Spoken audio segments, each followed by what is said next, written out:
오늘 말씀은 출애굽기 11번째 시간이고요. 9장 전체 말씀을 보지만 오늘 함께 16절부터 21절의 말씀을 통해서 내일이 이튿날이 되기 전에 라는 주제로 하나님의 말씀을 함께 듣고 말씀 앞에 나아가기를 원합니다. 사랑하는 여러분, 출애굽기 오늘 예화는 없어요. 출애굽기 9장은 하나님의 말씀으로 시작이 됩니다. 1절 말씀 상반절만 한번 같이 읽어보겠습니다. 1절입니다.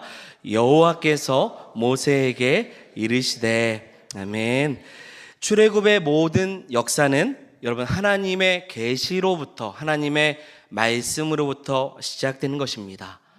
여러분, 하나님의 말씀이 먼저 주어지고 그리고 그 말씀대로 사건이 일어나면서 이루어진 말씀 앞에서 많은 사람들의 반응이 갈리는 사건이 오늘 출애굽기 9장에 나와 있습니다. 사랑하는 여러분, 하나님의 말씀은 말로만 끝나지 않습니다. 하나님께서 말씀하시면 그 말씀은 반드시 역사로 이루어집니다. 가장 대표적인 이야기가 하나님께서 빛이 있으라 말씀하시자 뭐가 생겼습니까? 빛이 생겼습니다. 홍해를 향해서 명령하시자 바다 가운데 길이 열렸습니다.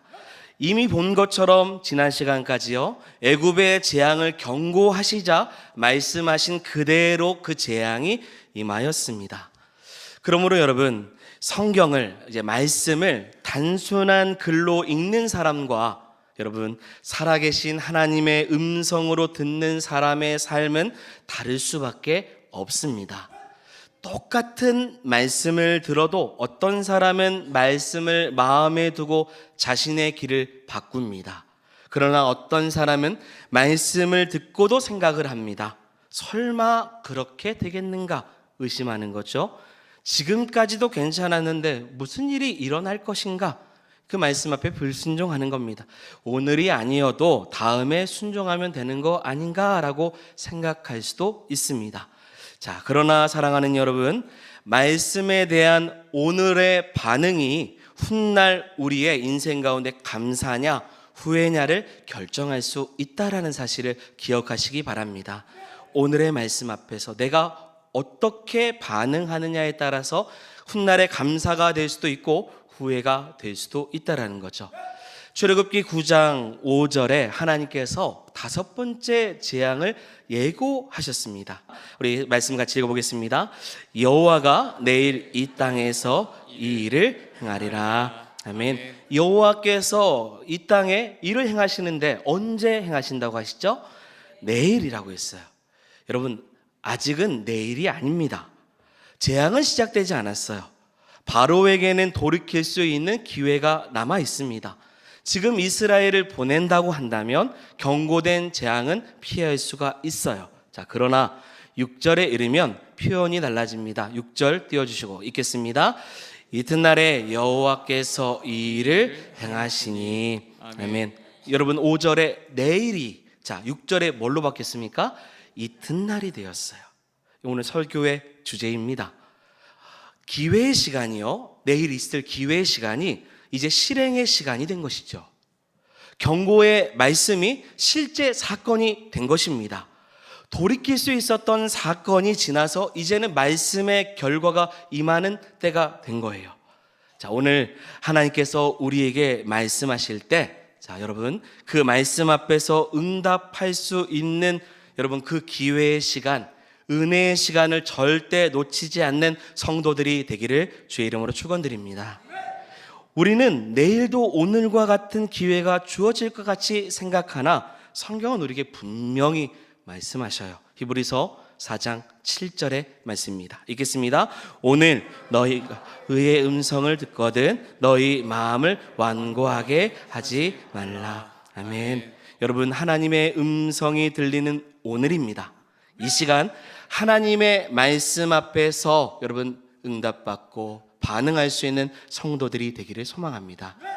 오스 기니스 목사님이 쓰신 소명이라는 책에 이런 글귀가 있습니다. 같이 한번 읽어볼까요?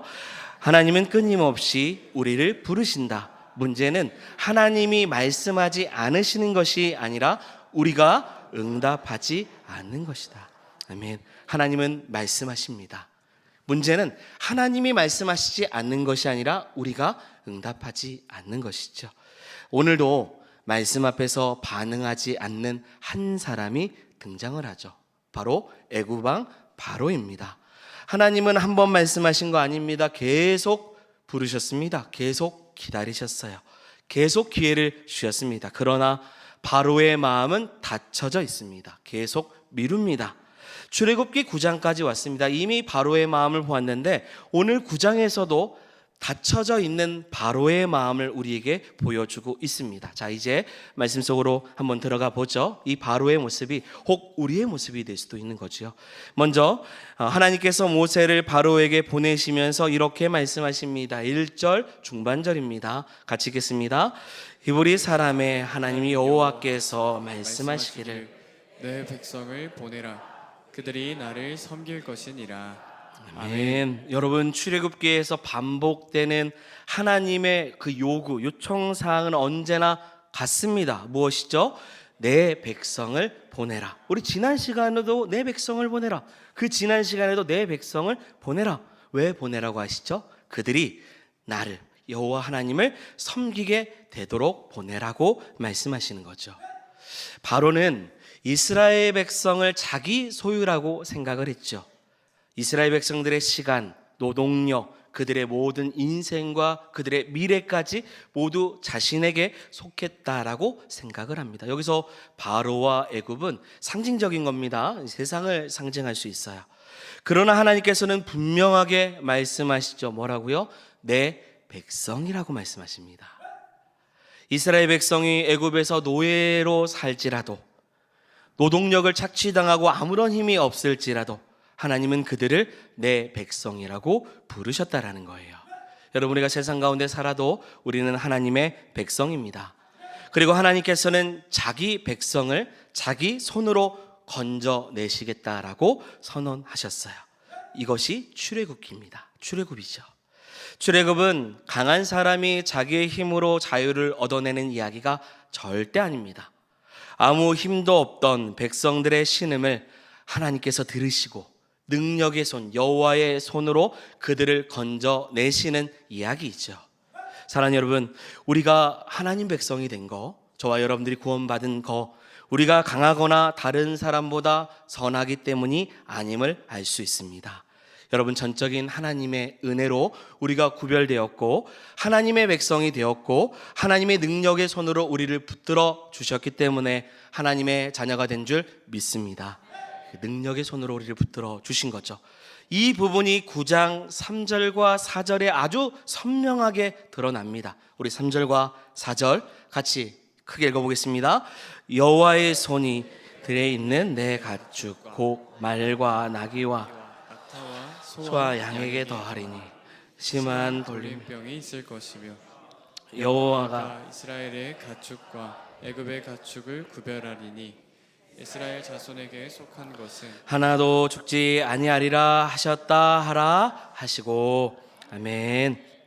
여러분, 바로가 하나님의 백성을 보내지 않고 하나님을 섬기지 못하게 한다. 그렇게 되면 애굽에 재앙이 내리죠. 가축의 돌림병, 그리고 이후엔 또 나옵니다. 우박의 재앙까지도 내리신다고 말씀을 하셨어요. 자, 그때 3절 4절 다시 띄워주세요.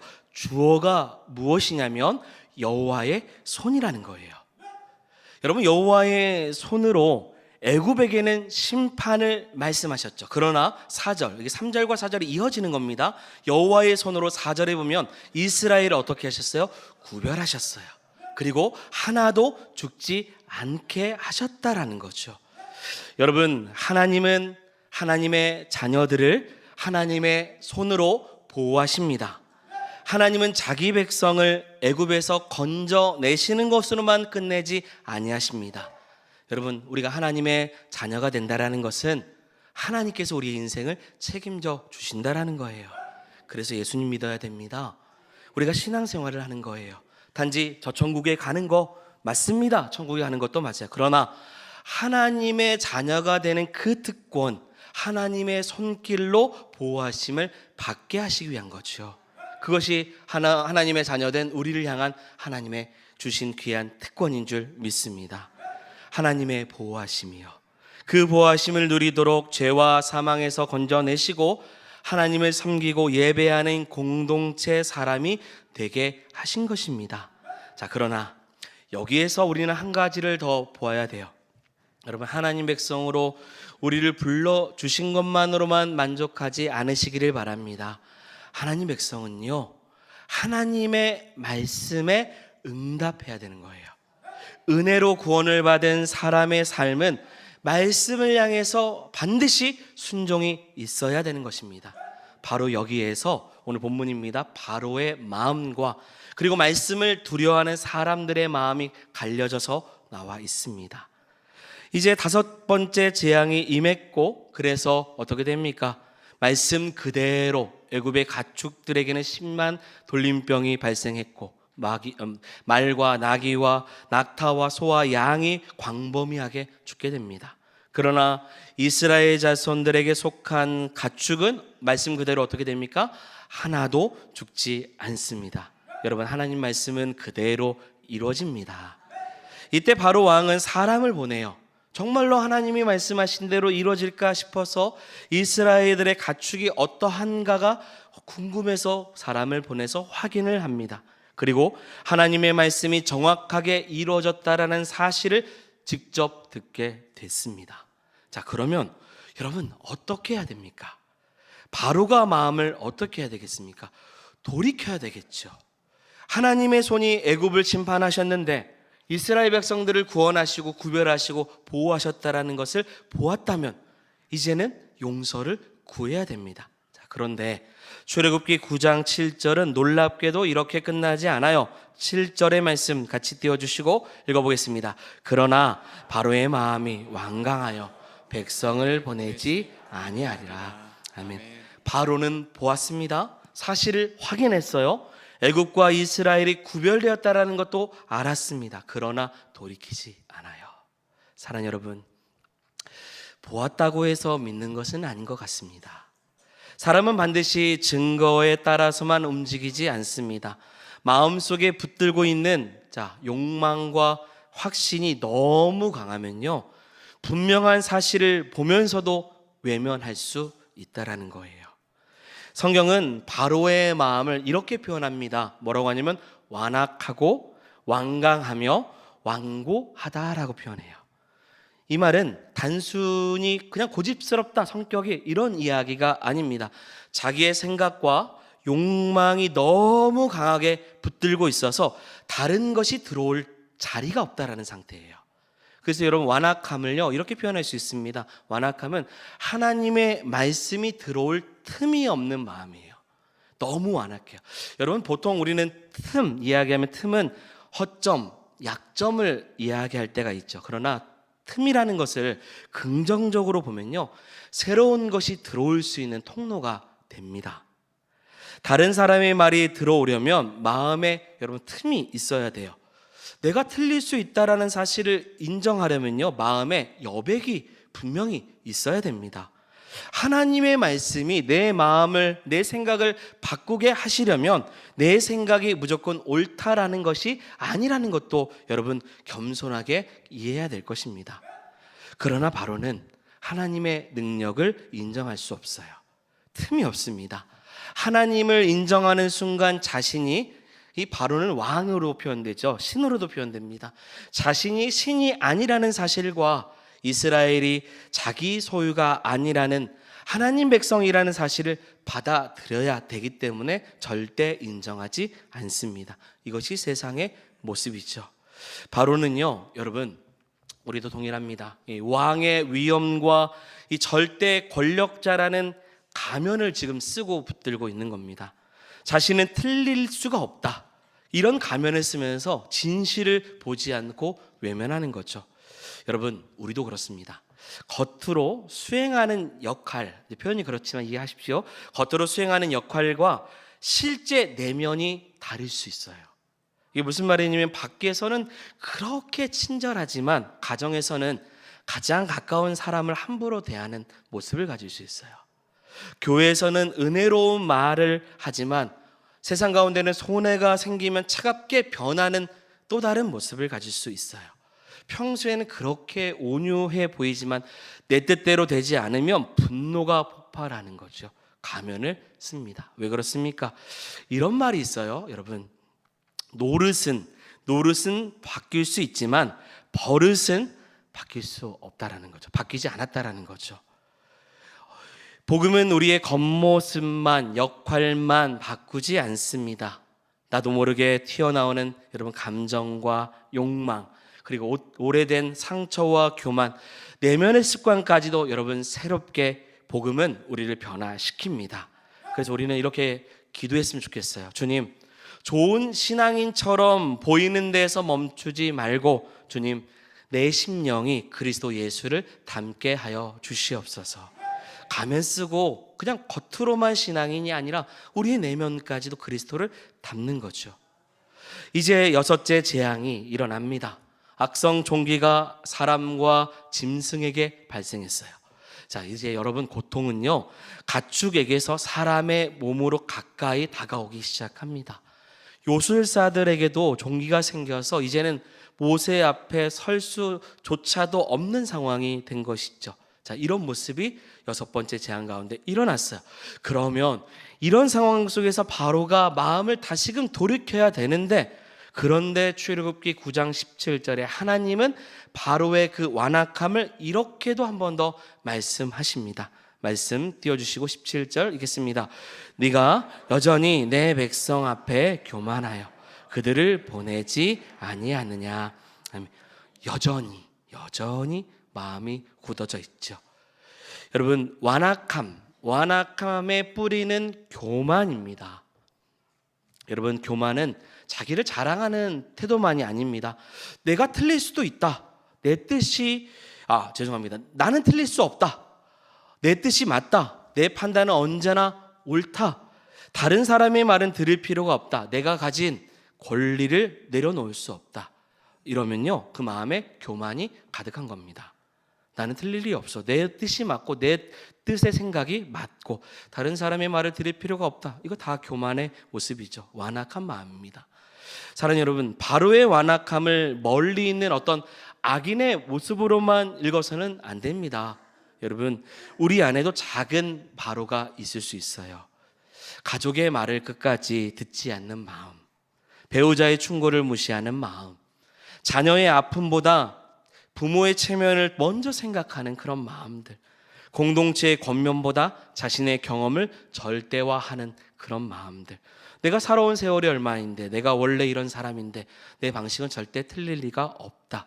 여러분, 이런 말들이 마음의 문을 잠그는 자물쇠가 될 수 있습니다. 죄의 무서운 특징은요, 마음을 굳어지게 하는 거예요. 여러분, 이거죠. 처음에는 죄를 지으면 마음이 아픕니다. 그런데 이 죄를 짓고 회개를 하고 또 죄를 짓고 또 회개를 하고 이것이 반복되면요, 점차 마음에 아무렇지 않게 받아들이기 시작해요. 처음에는 예배를 소홀히 여기면 마음이 굉장히 불편해요. 그런데 반복하면요, 예배 없는 삶이 익숙해집니다. 처음에는 기도하지 않으면 메마름을 막 느낍니다. 기도해야 된다고. 그런데 시간이 지나면요, 이 메마름 자체를 정상으로 생각해요. 이것이 당연하다고 생각합니다. 여러분, 강팍함은요, 큰 죄에서 갑자기 일어나는 게 아닙니다. 작은 불순종 하나하나가 계속 쌓이면서 그것이 오래되면 거기서 강팍하고 완악한 마음이 생기는 것이죠. 로마서 1장 28절의 말씀입니다. 같이 읽겠습니다. 그들이 하나님께서 그들을 그 상실한 마음대로 내버려 두사. 아멘. 강팍한 마음, 완악한 마음을 가지고 있으면 하나님의 심판은 때로 사람이 고집한 길을 그대로 가도록 내버려 두시는 방법으로 나타나십니다. 그러므로 말씀을 들을 때, 여러분, 말씀을 들을 때 오늘도 마찬가지입니다. 마음에 찔림이 있다면 여러분 감사하시기 바랍니다. 회개해야 된다라는 감동이 찾아오면요, 그것이 은혜로 여겨야 돼요. 내 안에 찔림이 있다라는 것은 우리가 정죄받는 게 아니라, 여러분, 굳은 마음에 틈이 생겨서 은혜 손길로 우리의 마음이 열어지는 과정이 될 수 있습니다. 그렇다면 하나님 말씀 앞에서 마음에 틈이 생기는 사람, 그런 사람이 우리는 돼야 되고, 그런 사람들이 어떻게 반응해야 되는지 오늘 본문은 실제로 그 믿음이 움직이는 모습을 우리에게 보여주고 있습니다. 그래서 7번째 재앙입니다. 이 재앙을 앞두고 하나님께서 모세에게 이렇게 말씀을 하시는데요. 13절의 말씀입니다. 여호와께서 모세에게 이르시되 아침에 일찍이 일어나 바로 앞에 서서 그에게 이르기를 히브리 사람의 하나님 여호와의 말씀에 내 백성을 보내라. 그들이 나를 섬길 것이니라. 아멘. 여러분 생각해 보십시오. 처음에 바로 앞에 서기를 두려워했던 이가 모세이죠. 그런데 말씀해 보니 이제는 하나님의 말씀을 붙들고 바로 앞에 서기 시작합니다. 여러분 믿음은요, 두려움이 전혀 없는 상태가 아니에요. 믿음은 두려움 속에서도 나보다 크신 하나님을 의지하여서 말씀에 순종하며 나아가는 것입니다. 그래서 말씀 들고 나아갔어요. 하나님께서는 바로에게 이렇게 말씀하십니다. 바로 이어서 15절, 16절의 말씀입니다. 내가 손을 펴서 돌림병으로 너와 내 백성을 쳤더라면 내가 세상에서 끊어질 것이나 내가 너를 세웠음은 나의 능력을 내게 보이고 내 이름이 온 천하에 전파되게 하려 하였습니다. 아멘. 자, 이 말씀 이겁니다. 바로가 지금까지 살아 있었던 이유. 자, 네가 지금까지 그 권력을 가지고 있었던 건 너가 강해서, 너가 대단해서가 아니라, 여러분 이 말씀은 하나님께서 오래 참으셨다라는 거예요. 하나님께서 손을 펴시면 바로와 애굽은 단번에 끊을 수 있습니다. 10가지 재앙도 안 필요해요. 그러나 하나님께서는 계속 말씀하시죠. 경고하십니다. 어찌하십니까? 돌아오기를 원하시는 거죠. 여러분 하나님의 오래 참으심은 무능력이 아닙니다. 은혜예요. 말씀 앞에 서기를 원하시는 하나님의 은혜라는 거예요. 그러나 여러분 출애굽의 재앙은 하나님의 오래 참으심만 있는 것이 아닙니다. 하나님 왜 오래 참으십니까? 하나님 백성을 공의로 사랑으로 구원하시기 위해서, 여호와의 이름과 능력을 온 세상에 나타내시기 위해서 저와 여러분들을 구원하시고 더욱더 구원받은 백성으로 살아가도록 우리를 계속 인도하고 계신다라는 것입니다. 그 가운데 하나님께서는 우박 재앙을 시행하기 전에 피할 길까지도 말씀해 주십니다. 우리 19절의 말씀이에요. 읽겠습니다. 이제 사람을 보내어 내 가축과 내게 들에 있는 것을 다 모으라. 아멘. 여러분 우박이 내리기 전에 사람과 가축을 집 안으로 피하라고 말씀하셨어요. 들에 그대로 남아있으면 어떻게 됩니까? 우박 맞아서 죽겠죠. 말씀을 믿고 피하면 생명을 건질 수 있다라는 거예요. 여러분 하나님은 심판을 선포하시면서도 피할 길을 열어주시는 사랑이 많으신 분이십니다. 여러분 노아 시대에도요, 심판이 임하기 전에 뭘 준비하셨어요? 방주를 준비케 하셨습니다. 여리고가 무너질 때에도요, 라합의 집에는 구원의 표를 주셨습니다. 하나님의 경고는 사람을 두렵게 만드는 것으로 끝나지 않아요. 그 길에서 계속 서 있지 말라는 거예요. 피하라는 겁니다. 돌이켜서 살아나라고 말씀하시는 거죠. 그래서 여러분 하나님의 경고 속에서 우리는 그것을 봐야 됩니다. 하나님의 자비로우심이요, 자비로우심으로 초청해 주시는 거죠. 자, 그런데 여기서 오늘 본문의 주제의 내용으로 들어가는 거예요. 애굽 사람들의 반응은 두 부류로 나눠진다는 겁니다. 자, 20절과 21절입니다. 읽겠습니다. 바로의 신하 중에 여호와의 말씀을 두려워하는 자들은 그 종들과 가축을 집으로 들여 들었으나 여호와의 말씀을 마음에 두지 아니하는 사람은 그의 종들과 가축을 들에 그대로 두었더라. 아멘. 아멘. 같은 말씀을 들었습니다. 같은 경고와 같은 시간에 그 모든 것이 주어졌어요. 그러나 단 두 구절이죠. 20절과 21절에 서로 다른 반응이 나옵니다. 말씀을 두려워하는 사람은 종과 가축을 안전한 곳으로 옮겼지만 말씀에 마음을 두지 않는 사람은 아무것도 바꾸지 않고 그대로 있다라는 거죠. 여러분 이것이 믿음입니다. 참된 믿음과 헛된 믿음이에요. 믿음은 하나님의 말씀이 옳다고 머릿속에서 동의되어서 가는 것이 아닙니다. 말씀이 믿어지기 때문에, 혹은 말씀이 우리에게 주어졌기 때문에 그 말씀으로 삶의 자리를 옮기는 것입니다. 우박이 내릴 것이라는 말씀을 믿었다면요, 가축을 들판에 그대로 둘 수 없죠. 믿음은요, 발걸음을 움직이게 하는 것입니다. 순종으로 옮겨지지 않으면 믿음은 쉽게 자기 기만이 돼요. 무슨 일이 일어날 것이냐라는 거죠. 오늘도 여러분, 하나님께서 우리에게 말씀하십니다. 용서하라고요. 정직하라고요. 그 죄에서 떠나라고요. 화해하라고요. 예배의 자리로 돌아오라고요. 그런데 말씀을 들으면서도 삶의 어떤 것도 사랑하는 여러분, 우리 송지동 교회가 바꾸지 않으면 우리는 정말 그 말씀을 듣고 있는지를 돌아봐야 될 것입니다. 교회 안에서도 같은 말씀을 듣습니다. 그러나 어떤 사람은 말씀 앞에서 자신의 잘못을 발견하고 돌이킵니다. 그런데 어떤 사람은 아무런 변화가 없이 돌아갈 수도 있습니다. 시가 다르기 때문이 아닙니다. 뭐가 다르죠? 밭이 다른 거죠. 문제는 말씀이 아니라 마음의 문제인 것입니다. 하나님의 말씀을 두려워한 애굽 사람들은 말씀대로 움직여서 생명을 보존하지만, 애굽 사람이라도 여러분 말씀 두려우면요, 순종하면 피할 길이 생기는 거죠. 하나님의 심판 가운데서도 자비의 문이 우리에게도 열려 있지만 다 열려 있습니다. 모세가 지팡이를 하늘에 향해서 들자 우레소리가 함께 쏟아지면서 우박이 쏟아집니다. 말씀 그대로 역사가 일어나는 거죠. 그러나 이스라엘 자손들이 있는 어디죠? 고센 땅에는 우박이 내리지 않죠. 왜요? 구별하셨기 때문입니다. 이제 우박이 쏟아지자 바로는 모세와 아론을 급하게 불러서 말합니다. 27절이죠. 이번은 내가 범죄하였노라. 여호와는 의로우시고 나와 나의 백성은 악하도다. 아멘. 우박이 쏟아지자 바로가 회개 고백을 하기 시작해. 내가 범죄했습니다. 여호와는 의로우십니다. 나와 내 백성이 악했습니다. 놀라운 고백이죠. 그러나 여러분, 이 고백은 오래 가지 않아요. 모세가 하나님께 기도하여서 우박과 우레소리가 그치자 바로는 다시 마음을 완악하게 하기 시작합니다. 34절의 말씀 한 번만 더 같이 보겠습니다. 34절 같이 있을까요? 있겠습니다. 다음 있을까요? 없을까요? 바로가 그와 비와 우박과 우레소리가 그치는 것을 보고 다시 범죄하여 마음을 완악하게 하니. 아멘.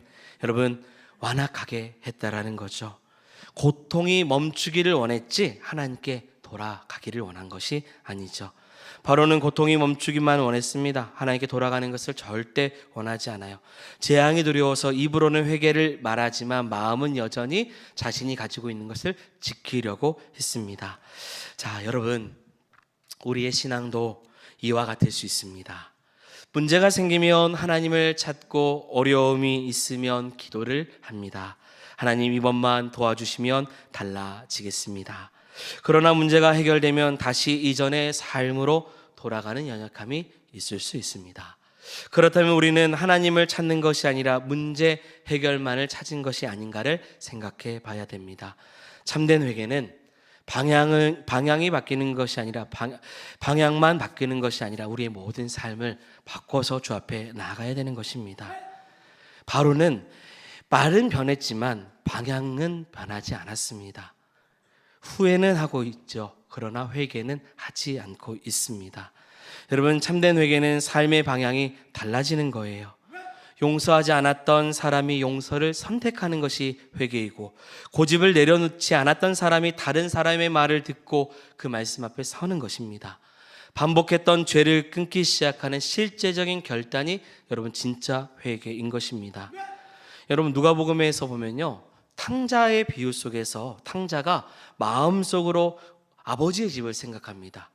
그런데 그 아버지의 집만 생각하지 않고 어떻게 하냐면 이제 일어나서 아버지께로 돌아가니라 라고 해요.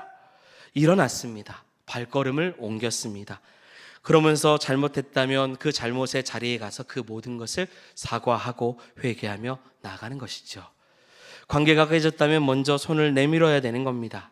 끊어져야 할 죄가 있다면 죄로 이어지는 모든 통로를 이제는 실제로 끊어야 되는 것이죠. 예배를 회복해야 한다면 여러분, 다음 기회를 기다리지 말고 이 자리에서 예배를 회복해야 될 것입니다. 행동 하나하나를 고치는 거예요. 그것이 회개입니다. 그것이 참된 회개를 향해 나아가는 거죠. 바로는 말로만 회개하고 삶은 전혀 바꾸지 않고 있다라는 것입니다. 참된 회개는 행동 하나하나를 다 고쳐 나아갑니다. 그리고 거기서 끝내서는 안 됩니다. 여러분, 마음의 주인을 바꿔야 됩니다.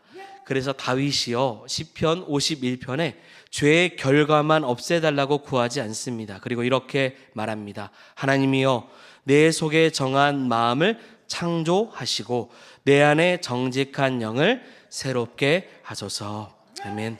다윗은 상황보다 마음이 새로워지기를 구했습니다. 우리도 이렇게 기도하기를 원합니다. 우리 안에 있는 문제만 해결해 주시옵소서라는 기도에서 우리가 더 나아가 문제를 통해서 우리의 마음을 새롭게 하시는 우리 하나님께 온전히 돌아갈 수 있는 기도가 우리 가운데 있기를 소망합니다.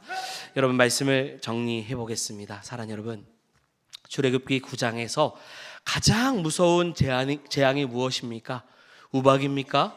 종기입니까? 아니면 가축의 죽음입니까? 아닙니다. 가장 무서운 재앙은 끝까지 굳어져 있는 마음입니다. 바로는 하나님의 말씀을 들었습니다. 그리고 그 말씀이 이루어지는 것도 보았습니다.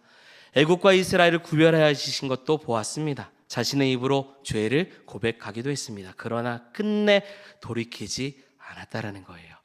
문제는 말씀의 문제가 아니죠. 마음의 문제였습니다. 마음에 틈이 없습니다. 자기 생각과 지위와 욕망이 가득했습니다. 하나님의 말씀이 들어올 자리가 없었던 거죠.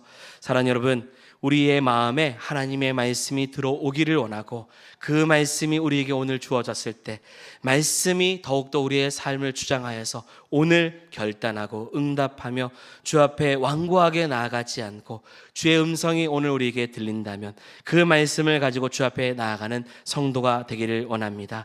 그런데 우리의 힘으로 안 됩니다. 마지막 말씀 한 구절 읽고 마치겠습니다. 에스겔 말씀입니다. 같이 읽겠습니다. 또 새 영을 너희 속에 두어 새 마음을 너희에게 주되 너희 육신의 굳은 마음을 제거하고 부드러운 마음을 줄 것이며. 아멘. 여러분, 우리의 굳은 마음을 새롭게 하시는 새 영이 우리 가운데, 성령의 역사가 우리 가운데 있기를 소망합니다. 그래서 굳은 마음을 버리고 하나님의 말씀 앞에 반응하며 나아가는 저와 여러분들이 되기를 주의 이름으로 축원드립니다. 아멘. 우리 함께 말씀하시면 함께 찬양하죠. 함께 말씀하시면 함께 찬양하며 나아가겠습니다. 주님 말씀하시면, 주님 말씀하시면 내가 나가리다. 주님 뜻이 아니면 내가 멈춰서리다. 나의 가고 서는 건 주님 뜻에 있으니 오 주님 나를 이끄소. 주님 말씀하시면, 주님 말씀하시면 내가 나가리다. 주님 뜻이 아니면 내가 멈춰서리다. 나의 가고 서는 건 주님 뜻에 있으니 오 주님 나를 이끄소서. 뜻하신 그곳에 나 있기 원합니다. 이끄시는 대로 순종하며 살리니 연약한 내 영혼 구하여 일하소서. 주님 나라와 그 뜻을 위하여 오 주님 나를 이끌. 한번 더 고백합니다. 주님 말씀하시면 내가 나갑니다. 주님 말씀하시면 내가 나가리다. 주님 뜻이 아니면 내가 멈춰서리다. 나아가고 서는 것 주님 뜻에 있으니 오 주님 나를 이끌소 뜻하신 그곳에 뜻하신 그곳에 나 있기 원합니다. 이끄시는 대로 순종하며 살리니 연약한 내 영혼 통하여 일하소서. 주님 나라와 그 뜻을 위한 뜻하신 그곳에 뜻하신 그곳에 나 있기 원합니다. 이끄시는 대로 순종하며 살리니 연약한 내 영혼 통하여 일하소서. 주님 나라와 그 뜻을 위하여 오 주님 나를 이끄소서. 오 주님 나를 이끄소서. 오 주님